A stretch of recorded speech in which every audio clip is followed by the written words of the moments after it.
교회는 좀 생소해요. 생소해요. 찬송가 부르고 또 기도하고 끝날만 하면 또 찬송가 부르고 또 기도하고 또 끝날만 하면 또 좀 그렇지만 그래도 이렇게 나와줘서 감사를 드립니다. 특히 그래도 여기 있는 사람들은 이렇게 하는 말에 대해서 무슨 말인지 조금 이해가 되는데 처음 나오면 이 말이 무슨 말을 하는지 이해가 안 돼요. 그렇지만 이해가 안 되는 건 지극히 정상적인 일이고 또 오랫동안 들어야 알 수 있는 말이기 때문에 조금 인내를 가지고 좀 들어줬으면 합니다. 오늘이 이제 부활절이라 저랑 같이 그 탁구 치는 권사님은 오늘 새벽 3시 반에 교회 간다 그러더라고요. 3시 반에. 3시 반에 가서 지금까지 계속 있는 거예요. 그리고 저녁에 이제 집에를 갈 텐데, 그 찬양 연습한 찬양을 오늘 이제 부활절이라 교회에서 이제 대대적으로 이제 막 이렇게 한다고 합니다. 그런데 저는 이제 얘기를 했거든요, 권사님. 그것도 좋은데, 먼저 하나님의 말씀이 어떠한가를 먼저 반드시 알아야 됩니다. 그 아는 일에 힘을 쓰세요. 라고 제가 이렇게 핀잔을 줘요. 그런데도 말을 안 들어요. 네, 교회 가는 것에는 굉장히 열심이고, 교회 활동에는 열심인데, 정작 이 말씀은 몰라요. 모르는 거에 대해서도 그렇게 크게 심각한 것으로 듣지 않습니다. 저는 좀 안타깝죠. 그렇게 열심히 새벽에 나가서 합창하고 막 이러는 게 사실은 본질적으로 보면 전혀 기독교적인 것이 아닙니다. 안 해도 될 것들은 열심히 하고 정작 해야 될 것들에 대해서는 무관심하다는 것이죠. 저는 그 점이 사실 많이 안타까워요. 오늘 말씀은 뭐 전에 있는 말씀도 마찬가지지만 기독교 신앙에서 굉장히 새로운 그리고 바울에 의해서 새롭게 제시된 기독교 신앙의 아주 중요하고 핵심된 교리예요. 교리. 교리라는 것은 기독교 신앙에서 반드시 알아야 될 이치입니다. 이것을 모르면 기독교 신앙을 알 수 없게 되며 그 외에 모든 기독교적인 행위는 의미가 없습니다. 반드시 알아야 돼. 그래서 저도 지금도 이 말씀을 설교하려고 하면 그 설렘이 있어요. 그래서 이걸 빨리 끝내고 싶지 않습니다. 그래서 이건 다음 시간에 자연스럽게 또 넘어갈 겁니다. 본질적인 내용에 대해서. 물론 우리는 이 본질적인 내용에 대해서 알고 있지만 이것을 더 논리적으로 구체화시켜서 우리가 복음을 증거할 때 어떻게 해야 되는지에 대해서 더 많은 내용들을 담아야 하기 때문에 그 내용들은 다음 시간에 하려고 합니다. 아담, 여러분 잘 들으세요. 아담, 한 사람의 범죄, 한 사람으로 말미암은 죄. 아브라함, 아브라함의 씨, 이삭, 사라, 리브가, 야곱, 에서, 모세, 바할, 다윗의 혈통, 엘리야, 이사야, 호세아의 글, 베냐민 지파, 할례, 율법, 화목제물, 율법과 선지자들, 언약들과 율법을 세우신 것과 예배와 약속들이라는 단어들이 이렇게 쭉 있습니다. 이런 단어들은 주로 구약에 등장한 단어들이고 구약에서 많이 보아온 단어들입니다. 그런데 이 구약의 단어들이 로마서에 집중적으로 등장합니다. 다른 성경과는 조금 다르게 로마서에 집중적으로 등장한다는 것입니다.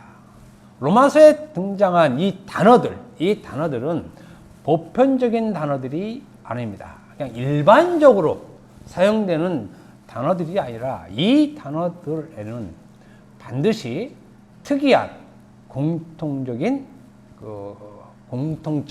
공통점을 가진 특별한 의미의 단어들이라고 말할 수 있습니다.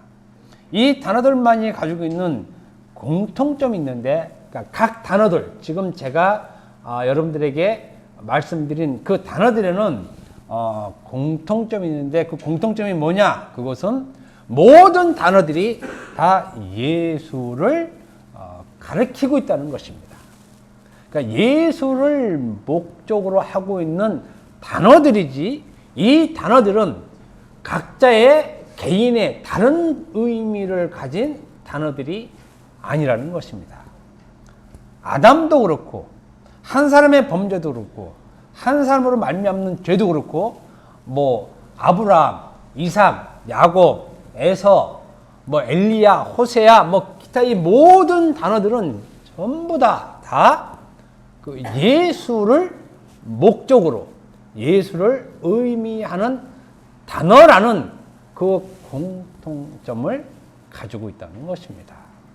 그래서 이 단어 하나하나를 다 이렇게 들춰보면 그 안에는 다 예수라는 그 목적을 가지고 이 단어의 의미가 드러나는 것이지, 그냥 단어 그 자체의 의미가 있는 것은 절대 아니라는 것입니다. 그래서 이 단어들의 그 종결점은 오직 예수만입니다.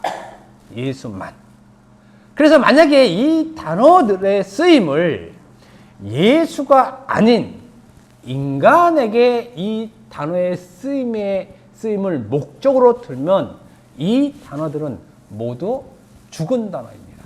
이미 단어에 오염이 되어 있는 것이에요.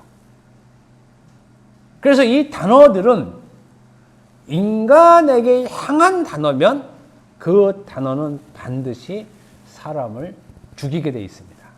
그러니까 아브라함 얘기하면서 이 아브라함을 우리 인간이 본받아야 할 표상으로 제시된다든지, 그러면 그 사람은 죽게 된다는 것입니다. 아브라함은 아브라함의 이야기가 아니라 예수를 목적으로 하는 이야기이기 때문에, 단어이기 때문에 반드시 아브라함은 예수를 증명하는 수단으로의 단어여야지, 사람에게 향한 단어면 그 말을 듣는 사람은 죽게 된다는 것입니다.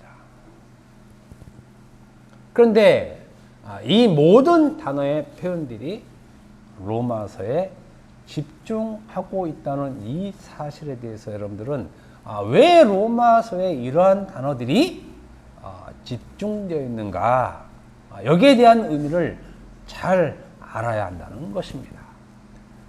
그 이유는 제가 지금 말씀드렸듯이 이 단어의 목적은 예수를 증거하고 증명하기 위하여 제시된 단어들이지, 이 단어들은 그 어떤 한 단어도 인간에게 향한 단어는 없다라는 사실을 여러분들이 알아야 합니다. 그렇기 때문에 여러분들이 복음을 전할 때, 그리고 말씀을 나눌 때 이런 내용들을 충분히 안 상태에서 상대방과 얘기할 때 이 단어의 의미는 예수를 목적으로 하고 있고 예수를 향해 있는 단어지, 이 단어는 인간을 위한 단어가 아니야 라고 얘기를 해주고, 그 이유에 대해서 지금까지 우리가 들었던 설교를 통해서 복음으로 증거를 해야 된다는 것입니다.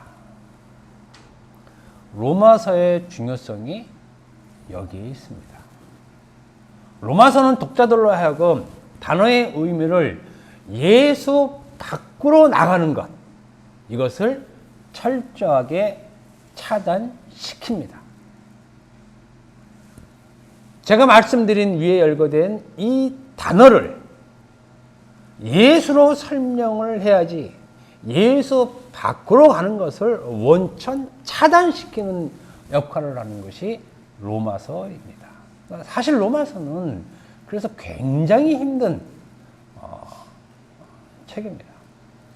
계시록은 어쩌면 너무 어려워서 우리가 모를 수는 있지만 로마서는 알듯 말듯 하면서 결국은 모를 수밖에 없는 굉장히 해석하기 어려운 책인데 그럼에도 불구하고 그 책 안에는 예수라는 우리의 독생자이신 하나님의 아들이신 그분의 에 대해서 많이 설명해주고 또 자세히 설명해주는 그런 책인 것입니다. 그래서 로마서는 성경에 있는 모든 단어들을 예수 밖으로 나가는 것을 차단하고 오직 예수만 설명해주는 기독교 신앙의 본질을 알게 하는 매우 중요한 성경 말씀이라는 것입니다. 그래서 로마서를 온전히 알면 알수록 더 자세히 알면 알수록 기독교 신앙의 본질을 더 잘 알게 된다는 것입니다. 그러니 여러분들이 이 로마서를 알면 알수록 기독교에 대해서 상당히 디테일하게 기독교 신앙이 이거구나 라고 여러분들이 알 수 있는 것입니다. 그리고 더욱더 중요한 것은 만약에 성경의 이 66권의 이 책에서 한 권 로마서만 알고 있어도 로마서만 가지고 있어도 성경의 전체 내용을 알 수 있다는 것입니다. 로마서만 있다 그래도. 그러니까 로마서만 있으면 로마서에서 말하는 죄와 의, 선과 악, 구원 이런 모든 것들을 알 수 있다는 것이에요. 만약에 창세기만 있다 그러면 알지 못하죠. 알지 못해요. 사복음서만 있어도 알지 못해요. 그렇지만 로마서만 알고 있으면 사복음서의 내용도 알 수 있게 된다는 것입니다. 창세기도 알 수 있고. 그렇기 때문에 로마서에 있는 단어들을 그 한 단어 한 단어는 그 단어 안에 성경의 전체 말씀이 다 들어가 있을 정도의 그 귀중성을 가지고 있습니다. 그래서 로마서는 모든 성경의 압축본이라고 말할 수도 있는 것입니다. 그러니 우리들은 이 로마서를 당연히 필수적으로 그리고 모든 기독교인들은 로마서를 반드시 알아야 합니다. 그런데 제가 왜 이러한 말을 하는가, 왜 로마서를 꼭 알아야만 한다고 이렇게 얘기를 하는가, 그 이유가 있습니다. 그 이유는 무엇이냐면 제가 차를 타고 이렇게 다닐 때는 방송을 듣잖아요. 방송을 듣는데 우연찮게 이제 그 팟캐스트라는 그 방송에서 그 신천지 방송을 제가 들었습니다. 우연히 듣는 것이 아니라 찾아 들었죠. 찾아서 어떤 부분을 들었는데 이제 그 방송은 신천지 모든 사람들을 듣게 하기 위한 방송이에요. 그래서 신천지 사람들은 그 방송을 다 듣습니다. 다 들어요. 지금 신천지 사람들이 한 30만 명 된다고 그러고 하나님의 교회가 아마 한 40만 명 된다고 그럴 거예요. 그러니까 굉장히 많죠. 굉장히 많아요. 공식이니까 비공식적으로는 더 많을 수 있고 앞으로 더 성장해 갈 거예요. 아직 한계점은 도달하지 않은 것 같아요. 도달하지 않은 것 같아요. 네.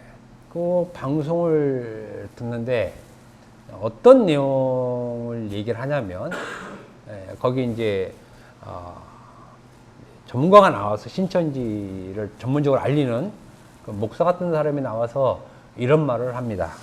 이제 로마서 4장 요한복음 4장 보면 그 사마리아 여인 나오죠. 사마리아 여인. 예수께서 사마리아 여인을 만났는데 사마리아 여인에게 이런 말을 합니다. 너에게 남편이 있는데 다섯 명 있는데, 5명도 너희 남편이 아니고 한 사람 더 있다. 이렇게. 근데 5명의 남편을 얘기해요. 그러니까 그 상징적인 숫자를 얘기를 합니다. 5명의 남편. 그런데 이 5명의 남편도 너 남편이 아니고 지금 있는 남편도 너의 남편이 아니다. 이렇게 얘기를 합니다. 그러면 저도 마찬가지지만 저는 이 5명의 남편을 다른 의도로 넘어가지 않아요. 다른 의도로. 왜 다른 의도로 넘어가지 않냐면 다른 의도로 넘어갈 만한 근거를 성경에서 말씀하지 않기 때문에 절대 넘어가지 않습니다. 사실은. 근데 신천지 넘어가요. 이제 어떻게 넘어가느냐? 이 5명의 남편은 지금 오늘날 목사들이라 이렇게 얘기를 해요. 그러니까 이 사마리아 여인이 이 목사 만나고 저 목사 만나고 저 목사 만나고 저 목사 만나고 저 목사 5명의 목사를 만나도 아니라는 거야. 자기의 성이 안 차는 거죠. 지금 있는 목사도 성이 안 차고. 그런데 예수라는 목자를 만났다는 거예요. 그러니까 이제 생명의 그 목자를 만난 것입니다. 사마리아 여인이. 이렇게 얘기를 합니다. 그런데 예수라는 목자를 만난 것처럼 지금 이 시대에도 온전한 목자를 만나야 된다는 것입니다. 온전한 목자를 만나야 올바른 씨를 통해서 제대로 된 말씀을 듣는다는 거죠. 그러면 올바른 목자가 누구냐? 자기 교주죠. 그리고 지금 자기들이 전하는 자들, 말씀을 전하는 자들을 목자, 온전한 목자 이렇게 얘기합니다. 그러니까 사마리아 여인의 남편을 목자로 얘기하고 목사. 이 목사는 생명을 주는 목사가 아니고 우리들만이 생명을 주는 목사라는 것입니다. 이제 이것이 신천지들이 말하는 보는 성경의 시각이에요. 그러니까 성경을 다 이런 식으로 보는 것이에요. 이런 식으로. 저는 사실은 놀란 게 뭐냐면 이러한 말을 30만 명이 듣는다는 거예요. 30만 명. 그런데 그 30만 명에는 교수도 있고 의사도 있고 일명 사자들이라고 하는 사람이 얼마나 많겠습니까? 뭐 많은 정도가 아니죠. 그 많은 지식인들이 있는데도 불구하고 이걸 믿는다는 거예요. 여러분들은 믿겠습니까? 우리의 상식으로는 전혀 믿을 수 없는 것을 30만 명이 믿는 거예요. 그러니까 제가 보니까 이거 신천지 사람들이 봐야 되는데 신천지는 계시록을 빼면 그래 이건 너네 논리야 라고 빼면 나머지 성경은 설교를 못해요. 하나님의 교회 똑같습니다. 왜 그걸 아냐면 제가 찾아들어요. 그 부분을 찾아들어요. 로마서에서 7장의 어떤 부분을 찾아들어요. 지금 설교라고 하는데 찾아들으면 그 부분은 아예 없어요. 사실 없고 얘기를 하면 가관이에요. 가관. 좀 판단이 있잖아요. 사람이 저도 굉장히 이성적인 사람이거든. 아무리 우리 신앙이 좀 신비적이거나 좀 그런 것이 있다 그래도 저는 잘 안 믿어요. 사실은 잘 안 믿어. 굉장히 이성적으로 보려고 해요. 그런데 이성적으로 봐도 말이 안 되는 말을 그렇게 하는데 30만 명, 40만 명 듣는다는 거예요. 그러면 왜 이런 현상이 일어나느냐? 저는 목사의 시각으로 보면 이 사람들이 로마서를 모르기 때문에 그런다는 거예요. 정말로. 로마서만 제대로 알면 신천지나 하나님의 교회로 갈 일이 없습니다. 신천지나 하나님의 교회로 가는 사람들의 대부분은 기독교인이 가요. 일반 사람들은 못 가요. 왜? 일반 사람들은 무슨 얘기를 해도 모르기 때문에. 근데 좀 알만한 사람들이 대부분 많이 가죠. 근데 알만한 사람들은 다 기독교인이라는 것입니다. 근데 기독교인이 한 번도 로마서 7장에 대한 설교를 들어본 적이 없어요. 없어요. 교회에서 로마서 7장을 가르치지 못하는 겁니다. 정말 안타까운 사실이 교회에서 정작 로마서를 모르고 있다는 것입니다. 그러니까 자기들도 모르고 있으니까 이제는 그 신천지가 오는 것을 두려워해요. 경계해요. 제가 얘기했잖아요. 신천지 아웃하고 오지 말라고. 아니, 신천지 사람들을 오라고 그래야 돼요, 교회에서. 신천지, 웰컴 투 신천지 이렇게 해야 돼요. 웰컴 투 신천지에서 막 교회에서 대대적으로 가야 됩니다. 교회에서 대대적으로 막 프랭카드 써놓고 우리 교회는 신천지 환영합니다. 언제든지 오십시오 하고 해야 되는데 이게 반대로 신천지 아웃 오면 고소한대요. 고발한대요. 아니 이게 대체 신천지에서 우리가 들어가는 거를 두려워해야지 어떻게 신천지가 오는 걸 두려워합니까? 아니 반대로 돼 있잖아요. 반대로. 그거 왜 그러냐면 로마서를 모르기 때문에 그래요. 로마서를 모르기 때문에. 어차피 계시록은 다 몰라요. 다 몰라. 아무나 얘기하면 돼요, 그냥. 거기 상징적인 것을 다, 이렇게 얘기하면 다 모르니까 아무렇게 얘기해도 돼요. 그건. 로마서는 아무렇게 얘기할 수가 없어요. 절대 아무렇게 얘기할 수 없어요. 얘기할 수도 없고, 그 얘기할 능력도 없어요, 신천지에서. 하나님에도 마찬가지고. 교회는 알잖아요. 만약 교회는 알면, 이 진리로 얼마든지 설명할 수 있다는 것입니다. 교회에서 모르는 거야. 교회에서. 그래서 이런 신천지 이단들은 로마서 특히 5, 6, 7, 8장에 대해서는 설교할 수 없습니다. 왜 설교할 수 없냐면 이 말씀에 이 단어들에는 전부 다 예수를 목적으로 하고 마지막엔 종국에는 예수라고 얘기할 수밖에 없기 때문에 그렇습니다. 로마서에서. 그런데 신천지나 다른 이단들은 단어의 끝이 인간에게 향해가고 있기 때문에 결국은 자기들 교주를 얘기할 수밖에 없어요. 제일 마지막에는 교주예요. 우리는 우리의 교주 예수를 얘기하는데 그들은 그들의 교주를 얘기할 수밖에 없기 때문에 이 단이에요. 그래서 끝이 다른다는 말이 그 말이잖아요. 끝은 우리는 예수, 단어의 뜻을 예수로 가져가는데 그들은 자기들 교주로 갖고 간다는 것이에요. 우리는 그게 아니야 라고 얘기를 할 수 있잖아요. 주의 법이 무엇인지, 하나님의 법이 무엇인지, 의의 법이 무엇인지, 믿음의 법이 무엇인지, 마음의 법이 무엇인지 이 사람들은 설명 못한다니까요. 설명 못해요. 우리는 설명할 수 있잖아요. 그래서 얘기하면 우리가 줄줄줄줄줄 다 얘기하면 그 사람들 듣고 있을 수밖에 없어요. 제가 만난 많은 사람들 중에 저랑 제가 5분 이상 들어본 적이 없어요. 저는 제가 얘기하는 주로 말하는 자이지.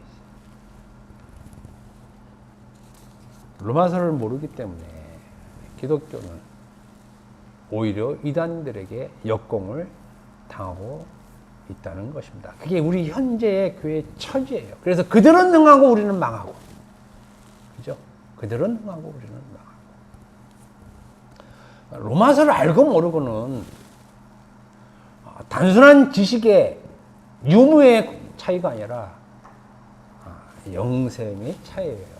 영생 있고 없고 차이라는 것입니다. 그만큼 지금 우리가 듣고 있는 이 말씀은 굉장히 중요한 말씀이에요. 굉장히 중요한 말씀. 그러니까 여러분들은 이 중요성을 얼마만큼 체감하고 있는지 모르지만 저는 그 체감도가 상당합니다. 상당해요. 상당해요. 그런데 이것을 모르고 무슨 수로 천국을 가느냐 이거예요. 무슨 수로 천국을 가느냐. 못 가요. 못 가. 그러니까 하나님의 법과 죄의 법을 모르면 이것을 모르는데 어떻게 예수를 주로 고백하고 마음으로 믿고 입으로 시인할 수 있느냐 이거예요. 그런 법은 없어요. 그런 것은. 내 속사람이 어떻고 내 겉사람이 어떤데 이 상태를 모르는데 어떻게 예수를 믿는다고 입으로 고백할 수 있느냐. 이건 없다니까요. 이건 나오지 않아요. 이거는.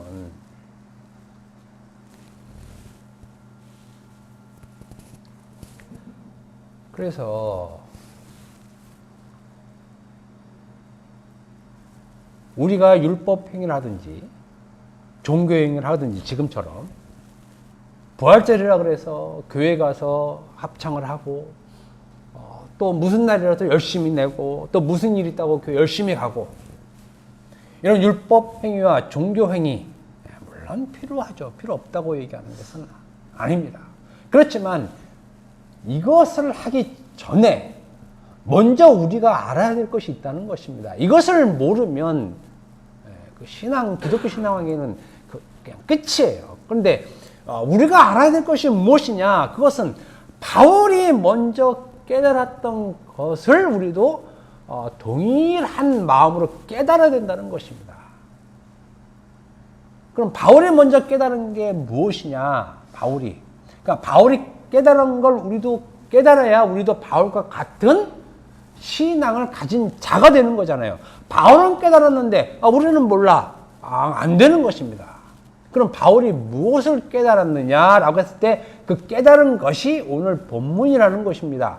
그러니까 바울이 깨달은 오늘 본문의 말씀을 우리도 깨달아야 비로소 우리도 기독교 신앙을 출발시킬 수 있는 것이에요.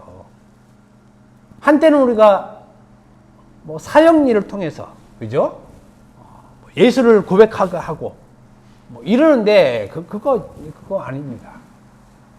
바울이 깨달은 그 깨달음을 가져야 비로소 기독교 신앙의 시작을 가질 수 있게 되는 것입니다. 그러면, 바울이 깨달은 것이 무엇이냐? 로마서 7장 21절 한 절 먼저 보고 말씀을 마치겠습니다. 로마서 7장 21절 한번 이 한 절만 읽어봅시다. 로마서 7장 21절. 다 같이 읽읍시다. 시작.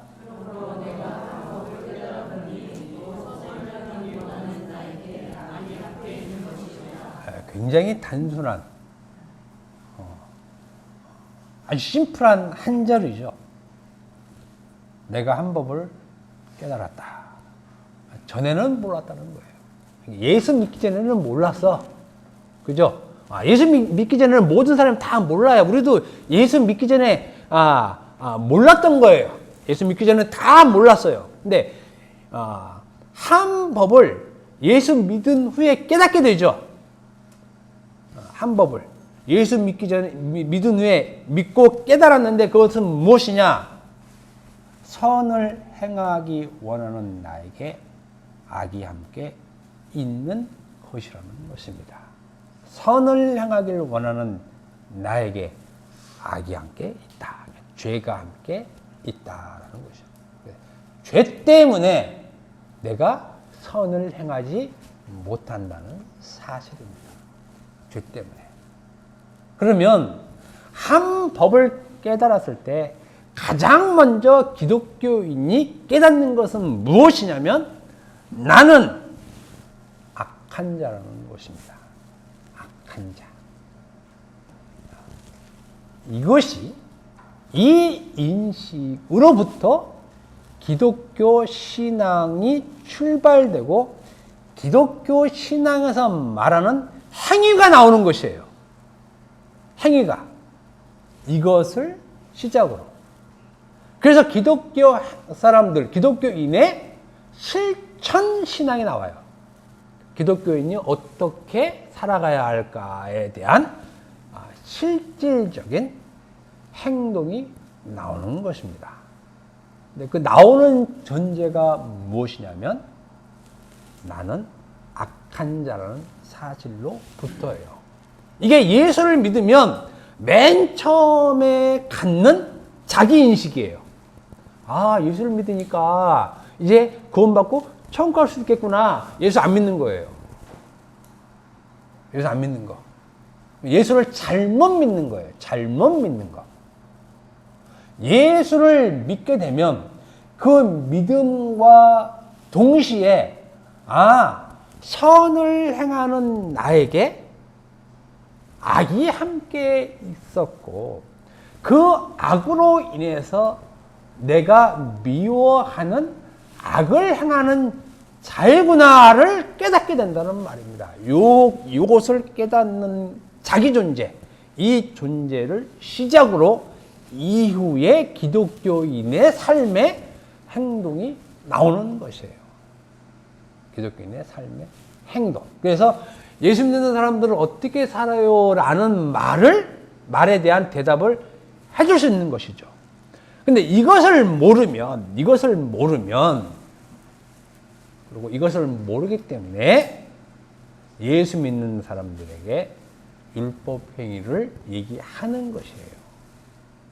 율법 행위. 간음하지 마, 살인하지 마, 도둑질하지 마, 이거를 얘기를 하는 것이라고요. 그럼 이 말은 나는 살인하지 않을 수 있고, 간음하지 않을 수 있고, 도둑질하지 않을 수 있다는 말이잖아요.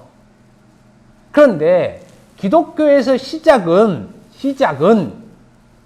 이것을 기본적으로 제쳐놓고 너는 어떠한 사람이냐 할 때 악을 행할 수밖에 없는 악한 자라는 것입니다.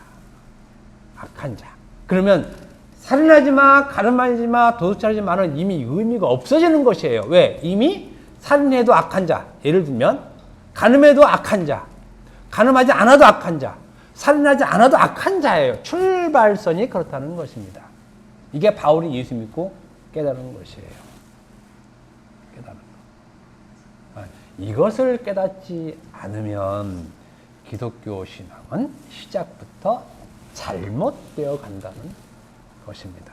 그래서 율법 행위를 하기 전, 종교 행위를 하기 전, 즉 종교 행위, 여기서 종교 행위를 하면 예배, 찬송, 기도, 헌금, 봉사, 기타 등등 다 해요. 네. 이런 것이 극단적으로 얘기하면 안 해도 돼요. 하는 의미가 없어지는 것입니다. 그러니까 여러분들이 만약에 내가 예수를 믿는 자야라고 스스로 판단하는 사람이 있다면, 속으로 판단하는 사람이 있다면 자기의 상태가 나는 악한 자구나 라는 사실을 알아야 한다는 것입니다. 그런데 여기서 악한 자라고 했을 때의 그 악함이라는 것이 무슨 의미인지 알죠? 악함이라고 하는 그 의미. 그러니까 여러분 제가 이렇게 설교를 할 때 악한 자라는 사람은 어떤 자인지 그냥 툭 나와야 돼요. 성경에서 말하는 악한 자는 살인하고 간음하고 도둑질하는 사람이 아닙니다. 이런 사람이 교회에서 회개하면 그 사람은 교회에 잘못 온 것이에요. 성경에서 악한 자는 누구를 보고 악한 자라고 하느냐? 나는 살인하지 않았어요. 나는 간음하지 않았어요.